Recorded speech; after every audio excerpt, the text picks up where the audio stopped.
Hi friends, हम शुरू कर रहे हैं क्लास 12 का एनसीईआरटी बुक का हिस्ट्री है ये। और इसमें है भारतीय इतिहास के विषय भाग 2 में विजयनगर साम्राज्य के इतिहास के बारे में पढ़ेंगे। हम लगभग 14वीं से 16वीं सदी तक के बारे में इतिहास का इसमें अध्ययन करेंगे। ठीक है, तो विजयनगर का शब्द क्या होता है? विजयनगर का मतलब होता है विजय का शहर।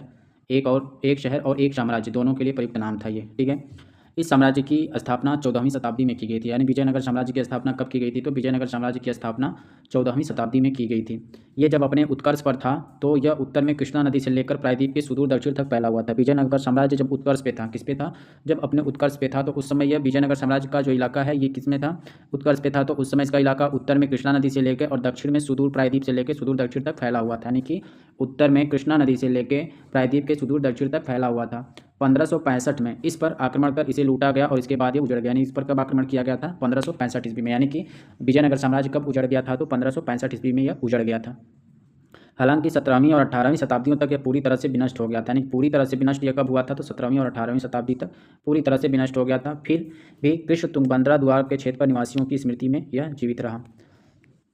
और इसे आज किस नाम से याद किया जाता है? तो इसे आज हम्पी के नाम से याद किया जाता है। इस नाम का आविर्भाव कैसे हुआ? यानी हम्पी नाम से जो याद किया जाता है, तो उस हम्पी नाम का उत्पन्न कैसे हुआ था? कैसे जाना जाता है हम्पी नाम को? क्योंकि वहाँ की एक स्थानीय मातृ देवी थी पंपा देवी, उन्हीं के नाम पर इसका नाम हम्पी पड़ा है। इन मौखिक परंपराओं के साथ साथ पुरातात्विक खोजों, साहित्य, स्थापत्य के नमूनों, अभिलेखों तथा अन्य दस्तावेजों में विजयनगर साम्राज्य को पुनः खोजने में विद्वानों की सहायता की है। ठीक है, ये जो हम देख रहे हैं ये विजयनगर साम्राज्य का इलाका था जो पत्थरों को काट के उसी में जोड़ के बनाया गया था, जो चारों तरफ उसकी दीवारी बनाई गई थी। हम्पी की खोज। फिर ठीक है, प्रश्न पूछा है कि हम्पी की खोज, हम्पी के खोज किसने की थी और हम्पी के भग्नावशेषों को प्रकाश में किसने लाया था? तो हम्पी के भग्नावशेष को प्रकाश में लाया गया था 1800 ईस्वी में। यानी हम्पी के भग्नावशेष को कब प्रकाश में लाया गया था? तो 1800 ईस्वी में लाया गया था। किसके द्वारा? एक अभियंता मतलब एक इंजीनियर तथा पुराविद था। कौन था? क्या नाम था उसका? कर्नल कॉलिन मैकेंजी द्वारा प्रकाश में लाया गया था। यानी हम्पी के भग्नावशेषों को सबसे पहले, भग्नावशेष का मतलब जो उसके अंश हैं, जो टूटे हुए टुकड़े, ये सब चीज़ें, उनके बारे में जानकारी शुरुआत में कौन लाया था? तो कर्नल कॉलिन मैकेंजी द्वारा प्रकाश में लाया गया था। कब?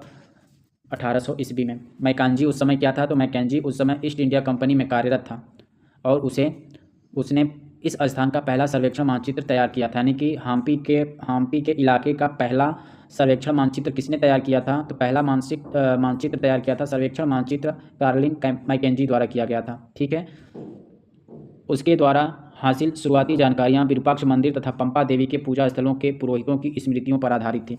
यानी कि जो मैकेंजी था, जो उसने सर्वेक्षण किया था, मानचित्र किया था, तैयार बनाया था, उसकी जानकारियाँ किस पे मिलती है? तो उसकी जानकारी जो विरूपाक्ष मंदिर था और पंपा देवी के पूजा स्थल जो पुरोहित थे उनकी स्मृतियों पर आधारित था। क्योंकि वो खंडहर बन चुका था, तो जो हम्पी मंदिर थे वहाँ पे जो पुजारी थे, तो उन्होंने जो चीज़ें याद थी उन्हें उसके आधार पर उन्होंने बताया था। उसके बाद 1800 में तो उसने यहाँ के भग्नावशेषों को जानकारी एकत्रित किया और लेके चला गया। उसके बाद यहाँ पे कब आते हैं? तो यहाँ पे 1856 ईस्वी में छाया चित्रकार आते हैं और वो भवनों के चित्रों को संकलित करने लगते हैं।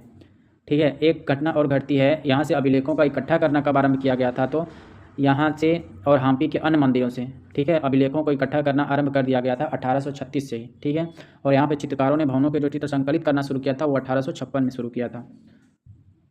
ठीक है, तो इतना जो जानकारी उनके पास इकट्ठा हुई अभिलेखों के द्वारा, जो आसपास थे उनकी जानकारी मिली, तो इस प्रयासों से अगर इस साम्राज्य के इतिहास के पुनर्निर्माण के प्रयास में इतिहासकारों ने कौन कौन से स्रोत खंगाले थे? तो विदेशी यात्राओं के वृत्तांत तथा तेलुगु, कन्नड़, तमिल और संस्कृत में लिखे गए जो साहित्य है, इन सब का मिलान किया था इस विजयनगर इतिहास के पुनर्निर्माण के लिए। कॉलिन मैकेंजी का जन्म 1754 ईस्वी में हुआ था। ये एक अभियंता था, सर्वेक्षक था तथा मानचित्रकार था। ये इंजीनियर था, सर्वेक्षक था और मानचित्रकार के रूप में इसने प्रसिद्धि हासिल की थी। इसे भारत का पहला सर्वेयर जनरल कब बनाया गया था? तो इसे भारत का पहला surveyor general, most important question, कि भारत का पहला सर्वेयर जनरल किसे बनाया गया था? तो भारत का पहला सर्वेयर जनरल कॉलिन मैकेंजी को बनाया गया था। कब? 1815 ईस्वी में। और यह अपने पद पर कब तक बना रहा? तो 1821 ईस्वी तक ये अपने पद पर बना रहा, जब तक इसकी मृत्यु हो जाती है। ठीक, इसने भारत के अतीत को बेहतर ढंग से समझने और उपनिवेश के प्रशासन को आसान बनाने के लिए इतिहास से संबंधित स्थानीय परंपराओं का संकलन तथा ऐतिहासिक स्थलों का सर्वेक्षण करना आरंभ किया। मैकेंजी कहता है कि ब्रिटिश प्रशासन के सुप्रभाव में आने से पहले दक्षिण भारत खराब प्रबंधन की दुर्गति के लिए से लंबे समय तक जूझता रहा। ये मोस्ट इंपॉर्टेंट लाइन है, ऐसे ही पूछता है। जैसे लाइन दे दिया और पूछ दिया कि ये बात किसने कही है, तो ये बात किसने कही है कि ब्रिटिश प्रशासन के सुप्रभाव में आने से पहले दक्षिण भारत खराब प्रबंधन की दुर्गति से लंबे समय तक जूझता रहा। तो ये बात किसने कही है? कॉलिन मैकेंजी ने कही है। विजयनगर के अध्ययन से मैकेंजी को यह विश्वास हो गया कि कंपनी जो थी वह स्थानीय लोगों के अलग अलग कबीलों, जो इस समय की जनसंख्या का एक बड़ा हिस्सा थे, को अभी प्रभावित करने वाले इनमें से कई संस्थाओं, कानूनों तथा रीति रिवाजों के विषय में महत्वपूर्ण जानकारियाँ हासिल कर सकती है। ठीक है, मैकेंजी है और उनके सहायक यह चित्रकार थॉमस हिक्की द्वारा बनाए गए तैलचित्र का किसी अज्ञात चित्रकार द्वारा बनाया गया प्रतिरूप है। यह लगभग 1825 ईस्वी का है और royal Asiatic society of Britain and Ireland के संकलन से संबंध है। मैकेंजी के बाईं ओर दूरबीन थामे उनका चपरासी सिनाजी और दाएं ओर ब्राह्मण सहायक है। ठीक है, यानी कि उनके चपरासी का क्या नाम था? सिनाजी नाम था और बाएं ओर उनके ब्राह्मण सहायक हैं। एक जैन पंडित दाएं ओर है और उनके पीछे तेलुगु ब्राह्मण कावलेरी वेंतक लक्ष्मैया है। यानी कि जो इनके साथ खड़े हैं, इनके साथ कार्लिन मैकेंजी के साथ 3 लोग खड़े हैं। ठीक है, एक जैन पंडित है जो दाईं ओर खड़ा है और उसके पीछे एक तेलुगु ब्राह्मण है जिसका नाम कावलेरी वेंतक लक्ष्मैया है और एक जो इनका चपरासी है जो दूरबीन पकड़ा हुआ है उसका नाम शिनाजी है। ठीक है, और यह लगभग कब खींचा गया था? 1825 ईस्वी का royal Asiatic society of Britain. ठीक है, बात करेंगे राय, नायक तथा सुल्तान के बारे में। परंपरा और अभिलेखीय साक्ष्यों के अनुसार विजयनगर साम्राज्य की स्थापना 2 भाइयों ने की थी। विजयनगर साम्राज्य की स्थापना किसने की थी? 2 भाइयों ने, हरिहर और बुक्का ने। कब? 1336 में की गई थी। इस समय साम्राज्य की अस्थिर सीमाओं में अलग अलग भाषाएं बोलने वाले तथा अलग अलग धार्मिक परंपराओं को मानने वाले लोग रहते थे। यहाँ पे अपनी उत्तरी सीमाओं पर विजयनगर शासकों ने अपने समकालीन राजाओं, जिनमें दक्कन के सुल्तान तथा उड़ीसा के गजपति शासक शामिल थे। यानी कि जब विजयनगर साम्राज्य की स्थापना हुई तो उस समय विजयनगर साम्राज्य के दक्कन में कौन सा था?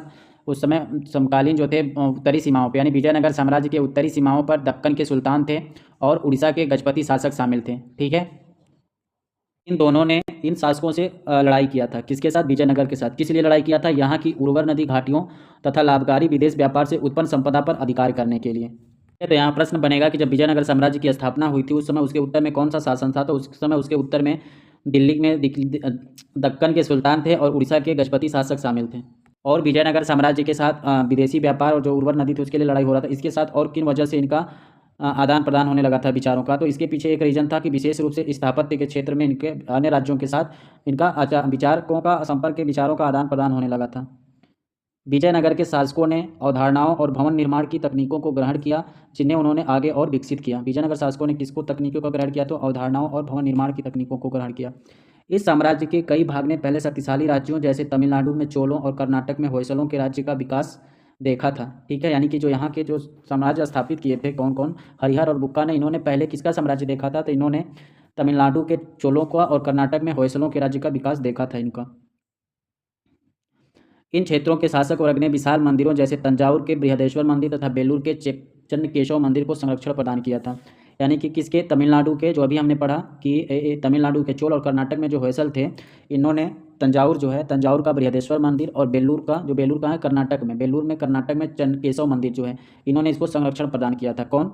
कर्नाटक के चालुक्य और तमिलनाडु में चोर थे और कर्नाटक में होयसल थे। तो होयसल जो थे वो बेलूर के चन्नकेशव मंदिर को संरक्षण प्रदान किया और तंजावुर जो तमिलनाडु के चोल थे वो तंजावुर के बृहदेश्वर मंदिर को संरक्षण प्रदान किया था। तो ये क्वेश्चन बन जाएगा, चन्नकेशव मंदिर को संरक्षण किसने प्रदान किया था? तो कर्नाटक के चालुक्य।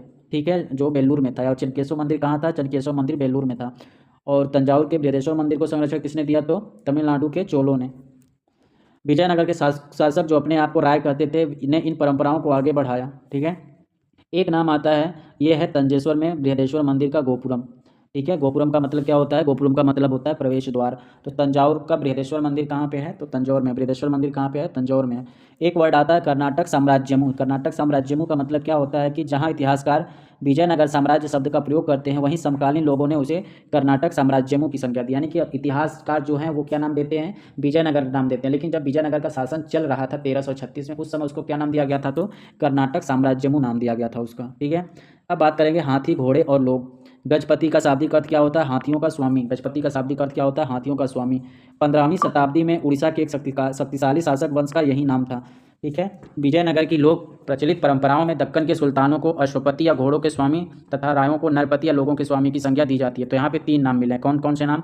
एक नाम मिला गजपति, दूसरा नाम मिला यहाँ पे अश्वपति और तीसरा नाम मिला है नरपति। ठीक है, तो गजपति नाम का प्रयोग किसके लिए किया जाता था? तो 15वीं शताब्दी में उड़ीसा में एक शक्तिशाली शासक वंश था, वहाँ पर इसका नाम मिलता है गजपति, जिसे हाथियों का स्वामी कहा जाता है। ठीक, विजयनगर की जो उत्तर में दक्कन के क्षेत्र आता था वहाँ पे सुल्तानों को अश्वपति या घोड़े का स्वामी कहा जाता था, और नरपति किसे कहा जाता था, तो विजयनगर साम्राज्य के जो राजा थे वो अपने आप को राय कहते थे और उन्हें ही नरपति यानी लोगों का स्वामी की संज्ञा दी गई है। ठीक, अब बात करेंगे शासक और व्यापारी के बारे में। चूंकि इस काल में युद्ध कला प्रभावशाली अश्वसेना पर आधारित होती थी, ठीक है, यानी जब ये दौर चल रहा था उस समय सेना का किस पर आधारित हो, तो प्रभावशाली जो सेना थी वह अश्वसेना पे ही आधारित थे। इसलिए प्रतिस्पर्धा राज्यों के लिए अरब तथा मध्य एशिया से घोड़ों के आयात पर बहुत महत्वपूर्ण करता था। यानी युद्ध जो था वो किस पे निर्भर करता था, तो जो घोड़ों पे निर्भर करता। और घोड़े कहाँ से आयात किए जाते थे, घोड़े अरब और मध्य एशिया से आयात किए जाते थे।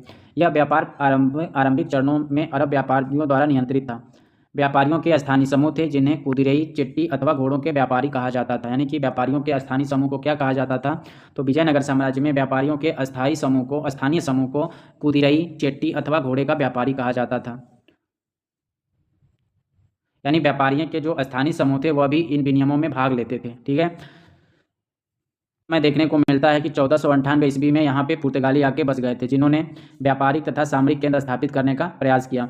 उनकी बेहतर सामरिक तकनीक, विशेष रूप से बंदूकों के प्रयोग में उन्हें इस काल की उलझती हुई राजनीतिक में एक महत्वपूर्ण शक्ति बनकर उभरने में सहायता की। विजयनगर साम्राज्य के भी किसके लिए प्रसिद्ध था, तो विजयनगर साम्राज्य पहला मसाला के लिए, दूसरा वस्त्र के लिए और तीसरा रत्न के अपने बाजारों के लिए प्रसिद्ध था। यानी विजयनगर साम्राज्य किसके लिए प्रसिद्ध था, मोस्ट इंपॉर्टेंट क्वेश्चन, मसाला के लिए प्रसिद्ध था, वस्त्रों के लिए प्रसिद्ध था और रत्नों के अपने बाजार के लिए प्रसिद्ध था। ऐसे शहरों के लिए व्यापार एक प्रतिष्ठा का मानक जाता था। ठीक है, प्रतिष्ठा का मानक माना जाता था। यहाँ की समृद्धि जनता महंगी विदेशी वस्तुओं की मांग करती थी और विशेष रूप से रत्नों और आभूषणों की। विजयनगर साम्राज्य की विदेशी से कौन सी वस्तुओं की मांग करती थी, तो महंगी वस्तुओं की मांग करती थी, जिसमें क्या शामिल था, जिसमें रत्न और आभूषण शामिल थे। और दूसरी ओर व्यापार से जो राजस्व प्राप्त होता था उससे समृद्धि में बहुत महत्वपूर्ण योगदान होता था।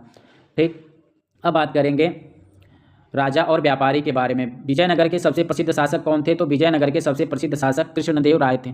ठीक है, जिन्होंने कब तक शासन किया था, तो उनका शासनकाल था 1509 से लेकर 1529 तक, यानी 20 साल तक शासन किया था। यानी विजयनगर साम्राज्य का सबसे महत्वपूर्ण शासक किसे माना जाता है, तो कृष्णदेव राय को माना जाता है।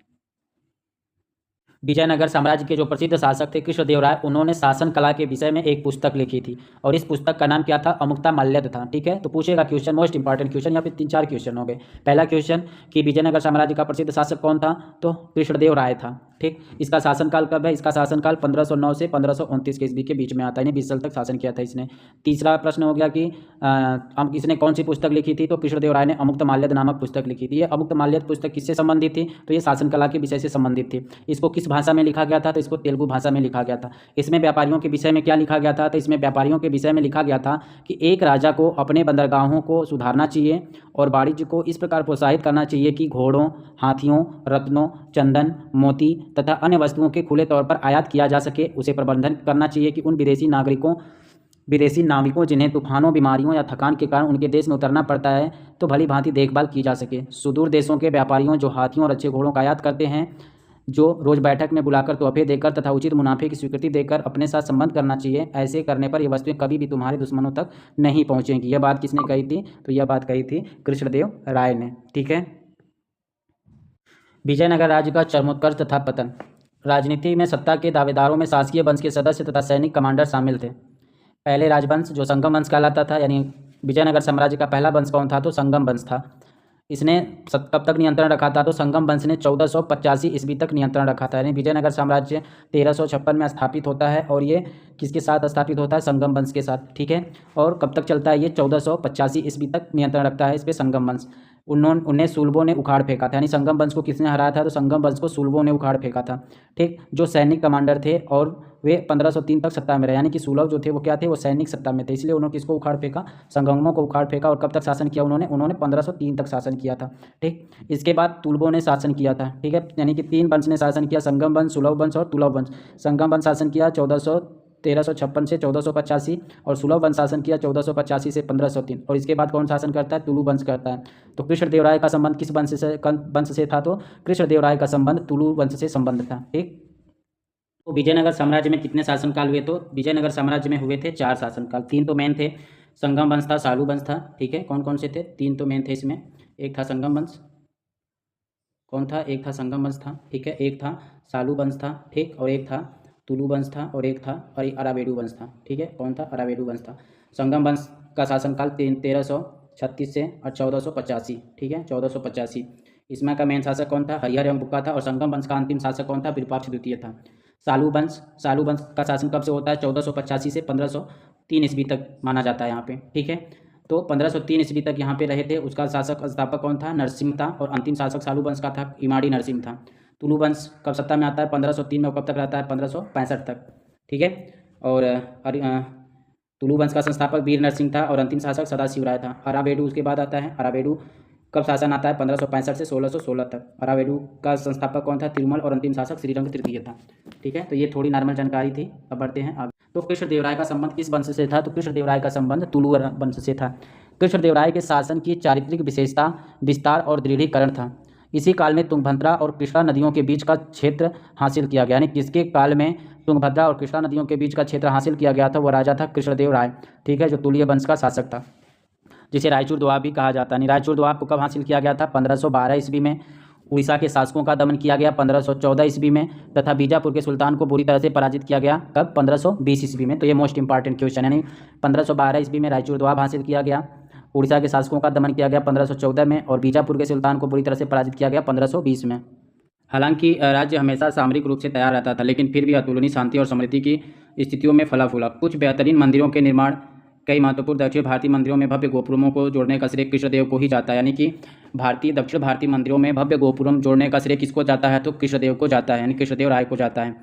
उन्होंने अपनी मां के नाम पर विजयनगर के समीप ही नगलपुरम नामक उपनगर की स्थापना की। मोस्ट इंपॉर्टेंट क्वेश्चन, नगलपुरम नामक उपनगर की स्थापना किसने की थी? तो नगलपुरम उपनगर की स्थापना कृष्णदेव राय ने की थी। किसके स्थान याद में किया था? तो अपनी मां के नाम पे किया था। विजयनगर के संदर्भ में सबसे विस्तृत विवरण कृष्णदेव राय के या उसके तुरंत बाद के कालों से प्राप्त होता है। यानी विजयनगर के संदर्भ में सबसे विस्तृत विवरण किसके समय से प्राप्त होता है? तो विजयनगर के संदर्भ में सबसे विस्तृत विवरण कृष्णदेव राय के या उसके तुरंत बाद के कालों से प्राप्त होता है। कृष्णदेव राय की मृत्यु कब होती है? तो कृष्णदेव राय की मृत्यु 1529 में होती है, ठीक है। उसके बाद राजकीय ढांचे में तनाव उत्पन्न होने लगता है। तो कृष्णदेव राय किस वंश का था? तो कृष्णदेव राय तुलु वंश का शासक था, जो संगम वंश के बाद आता है। कृष्णदेव राय की मृत्यु हो जाती है, उसके बाद तनाव उत्पन्न होने लगता है। उसके उत्तराधिकारियों को विद्रोहियों, नायकों या सेनापतियों से चुनौती का सामना करना पड़ा था। 1542 तक केंद्र पर नियंत्रण एक अन्य राजकीय वंश अरावेडू के हाथों में चला गया। यानी कि अरावेडू के हाथों में यह राज्य कब चला जाता है? 1542 ईस्वी में चला जाता है, ठीक है। कब जाता है? 1542 ईस्वी में अरावेडू के हाथों में चला जाता है, जो 17वीं शताब्दी के अंत तक सत्ता पर काबिज रहा। पहले की ही तरह इस काल में भी विजयनगर शासकों और साथ ही दक्कन सुल्तानों शासकों की सामरिक महत्वाकांक्षाओं के चलते समीकरण बदलते रहे। अंततः यह स्थिति विजयनगर के विरुद्ध दक्कन सल्तनतों के बीच मैत्री समझौते के रूप में परिणित हुआ। 1565 में विजयनगर की सेना प्रधानमंत्री रामराय के नेतृत्व में राक्षसी तागड़ी के युद्ध में उतरी, जहां उसे बीजापुर, अहमदनगर तथा गोलकुंडा की संयुक्त सेनाओं द्वारा करारी शिकस्त मिली थी। यानी राक्षसी तागड़ी का युद्ध कब हुआ था? तो राक्षसी तागड़ी का युद्ध 1565 ईस्वी में हुआ था।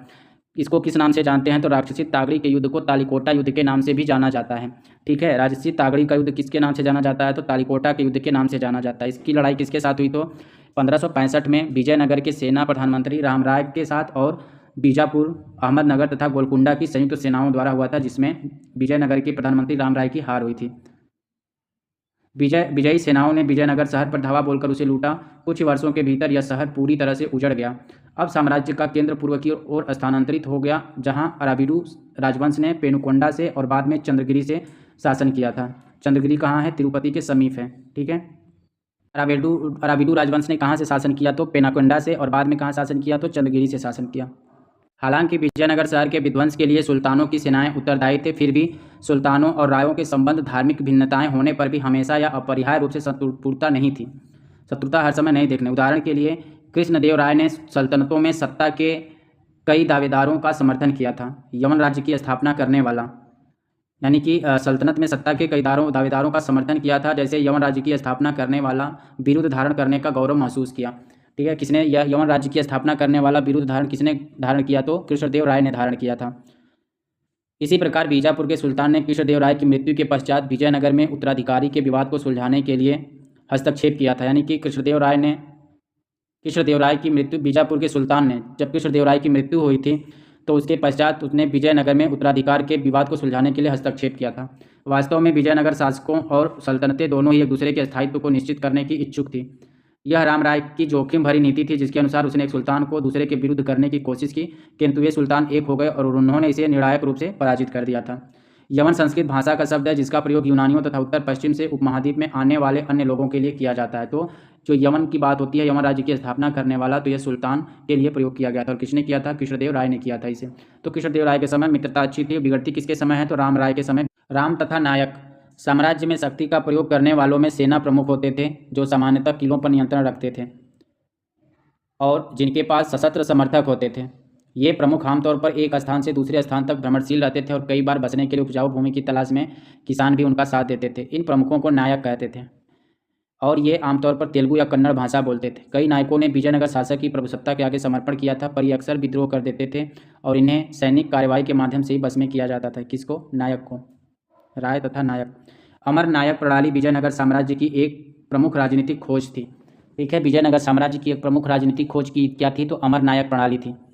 अमर नायक प्रणाली के बारे में क्या प्रतीत होता है? तो अमर नायक प्रणाली के बारे में ऐसा प्रतीत होता है कि यह अमर नायक वाली जो प्रणाली आई थी, यह कई तत्व में दिल्ली सल्तनत की एकता प्रणाली से लिए गए थे, यानी उनसे ये मैच करते हैं।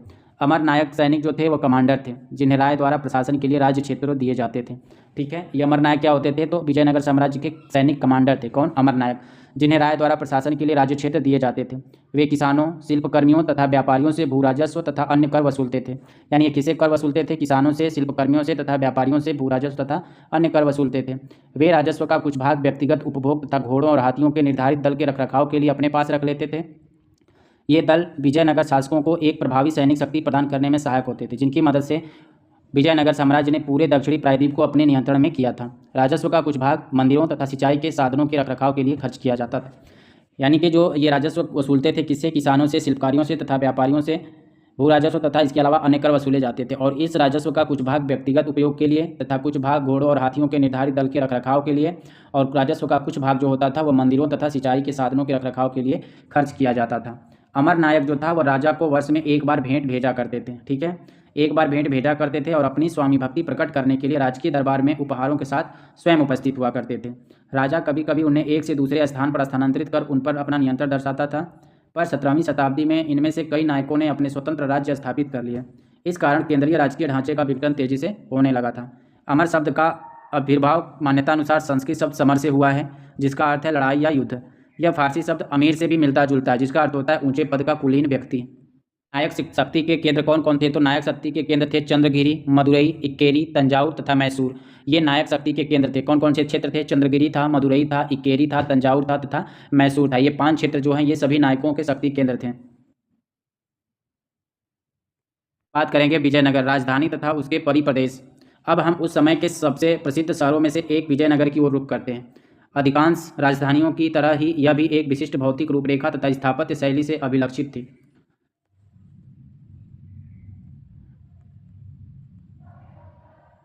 शहर के विषय में खोज। विजयनगर के राजाओं तथा उनके नायकों के बड़ी संख्या में अभिलेख मिले हैं, जिनमें मंदिरों को दिए जाने वाले दानों का उल्लेख तथा महत्वपूर्ण घटनाओं का विवरण है। कई यात्रियों ने शहर की यात्रा की और इसके बारे में लिखा। इन सब में उल्लेखनीय वृत्तांत है निकोलो दे कांटी का नामक इटालवी व्यापारी था। यानी निकोलो दे कांटी नामक कहाँ का व्यापारी था? इटालवी का व्यापारी था। उसके यात्रा वृत्तांत हैं। अब्दुल रज्जाक नामक फारस का राजदूत था। यानी फारस का राजदूत कौन था? अब्दुल रज्जाक था। उसके भी यात्रा वृत्तांत मिलते हैं। फिर एक अफानासी निकितन नामक रूस का एक व्यापारी था। ठीक है, यानी रूस का व्यापारी का नाम क्या था? अफानासी निकितन था। फारस का राजदूत कौन था? अब्दुल रज्जाक था। और इटालवी का कौन था? तो दक्कांती, निकोलो डकांटी था। ठीक है, जिन सभी व्यापारियों ने 15वीं शताब्दी में शहर की यात्रा की, और दुआर्ते बारबोसा, डोमिंगो पयास तथा पुर्तगाल का फार्नोवा नूनी, जो सभी 16वीं शताब्दी में आए थे। यानी 16वीं शताब्दी में आने वाले कौन थे? 16वीं शताब्दी में आने वाला था दुआर्ते बारबोसा, डोमिंगो पयास और पुर्तगाल का फार्नोवा नूनीज था। ठीक, और 15वीं शताब्दी में कौन कौन आए थे? तो निकोलो डेकांटी था जो इटालवी से था, अब्दुल रज्जाक जो था वो फारस से था, और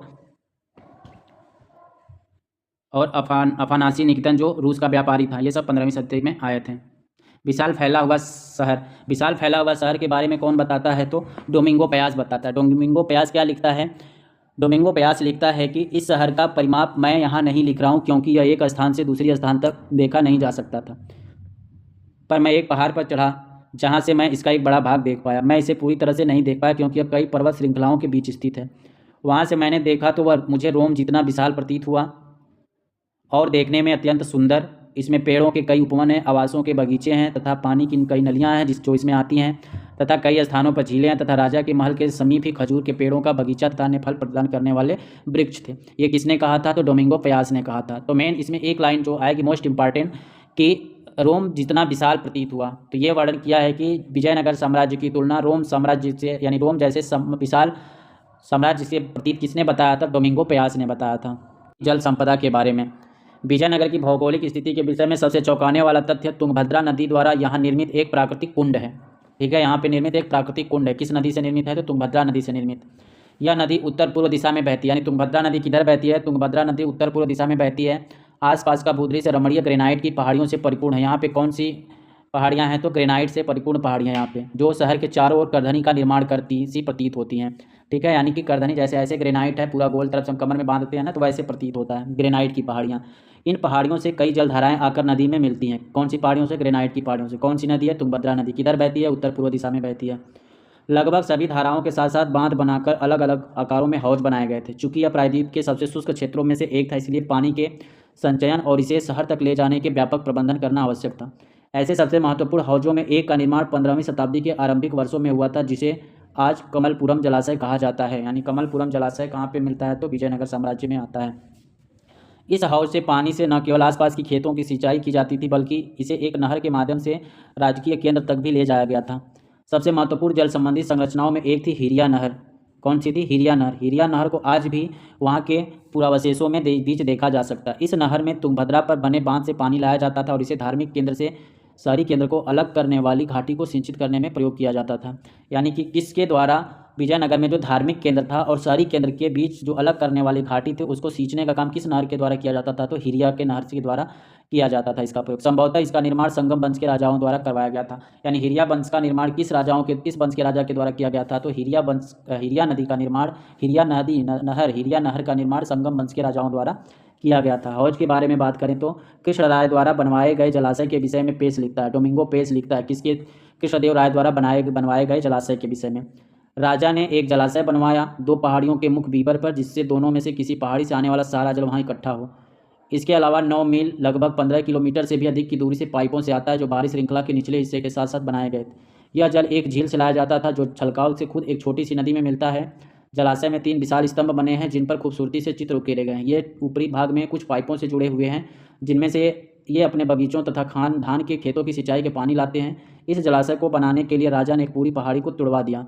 जलाशय में मैंने इतने लोगों को कार्य करते देखा कि वो 15 से 20 हज़ार आदमी थे, चींटियों की तरह। ये बात किसने कही है? तो ये बात कही है डोमिंगो पयास ने। किसके बारे में? कृष्णदेव राय के बारे में, जब वो उसने एक हौज का निर्माण करवाया था। लेकिन हिरिया नहर जो थी, हिरिया नहर का निर्माण किसके द्वारा किया गया था? तो संगम वंश के द्वारा। ठीक है, ये ध्यान रखना कि हिरिया नहर का निर्माण संगम वंश के द्वारा किया गया, लेकिन हौज और जलाशयों का निर्माण जो किया गया था वह कृष्णदेव राय के समय। उसका विवरण कौन देता है? तो डोमिंगो पयास देता है। ठीक है, डोमिंगो पयास ने विजयनगर के शहर का भी वर्णन किया है, जिसकी तुलना किससे करी थी? रोम से करी थी। ठीक है, कि रोम जितना बड़ा है। किले, बंदियाँ तथा सड़कें। इससे पहले कि हम शहर के विभिन्न भागों का गहन परीक्षण करें, हम उन विशाल किलेबंदी की दीवारों पर नज़र डालते हैं जिनसे उन्हें घेरा गया था।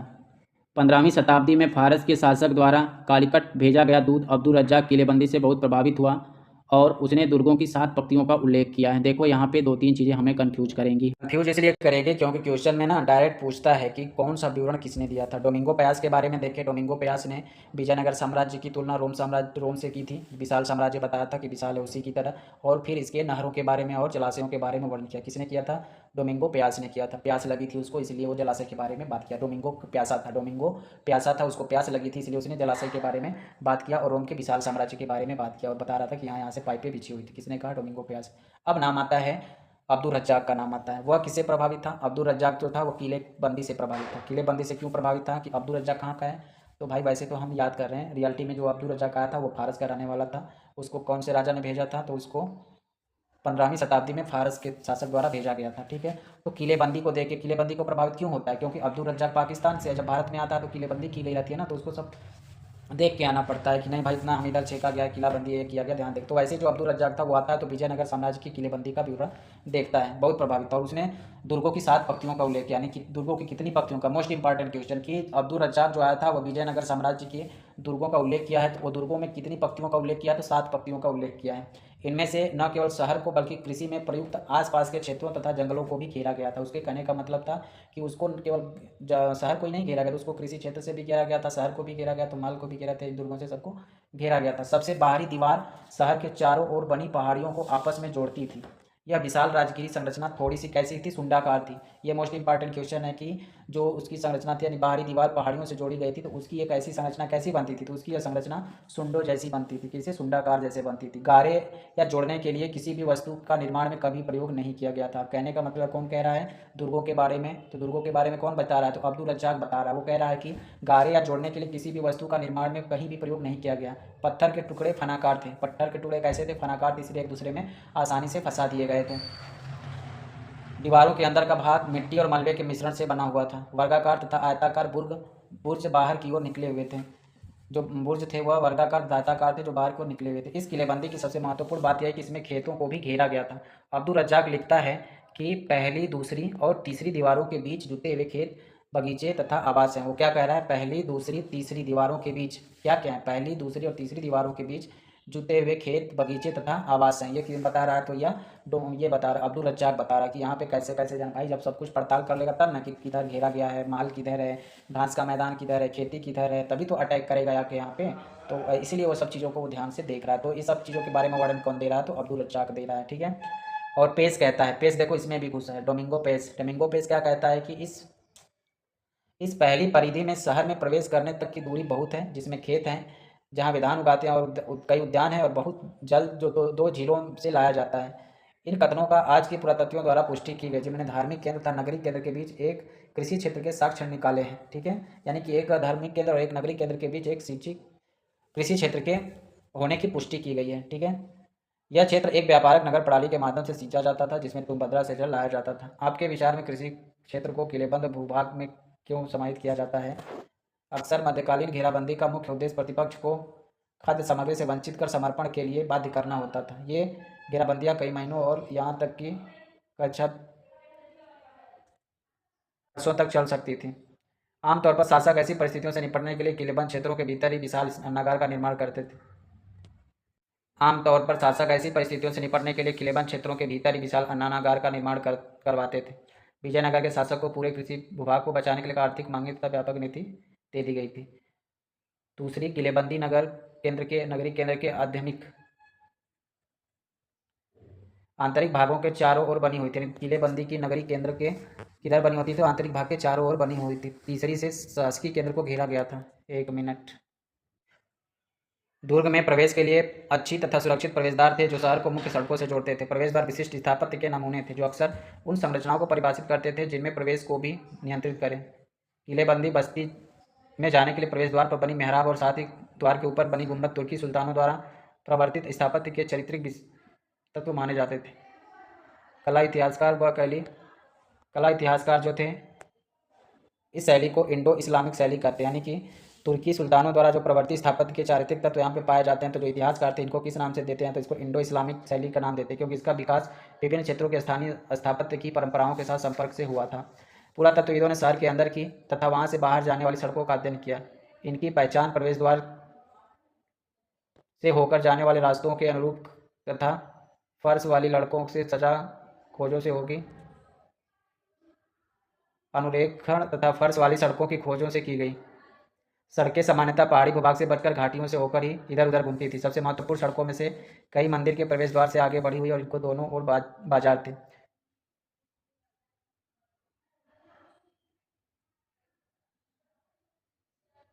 अगला है शहरी केंद्र। शहरी केंद्र की ओर जाने वाली सड़कों पर चलें तो सामान्य लोगों के आवासों की अपेक्षा के कम पुरातात्विक साक्ष्य हैं। पुरातत्वविदों ने कुछ स्थानों, जिनमें शहरी केंद्र का उत्तर पूर्वी कोना भी शामिल है, में परिष्कृत चीनी मिट्टी पाई गई है। उनका सुझाव है कि हो सकता है कि इन स्थानों में अमीर व्यापारी रहते हों या मुस्लिम रिहायशी मोहल्ला है भी है। यहाँ स्थित मकबरों तथा मस्जिदों के विशिष्ट कार्य हैं, फिर भी उनका स्थापत्य हम्पी में मिले मंदिरों के मंडपों के स्थापत्य से मिलता जुलता है। सामान्य लोगों के आवासों जो अब अस्तित्व में नहीं है का 16वीं शताब्दी का पुर्तगाली यात्री बारबोसा द्वारा कुछ इस प्रकार का वर्णन दिया गया है। लोगों के अन्य आवास छप्पर के हैं, फिर भी सुदृढ़ हैं और व्यवसाय के आधार पर कई लोग पुर्तगाली यात्री बारबोसा कुछ इस प्रकार का वर्णन करता है कि लोगों के अन्य आवास छप्पर के हैं, फिर भी सुदृढ़ हैं और व्यवसाय के आधार पर कई खुले स्थानों वाली लंबी गलियों में व्यवस्थित हैं। क्षेत्र सर्वेक्षण इंगित करते हैं कि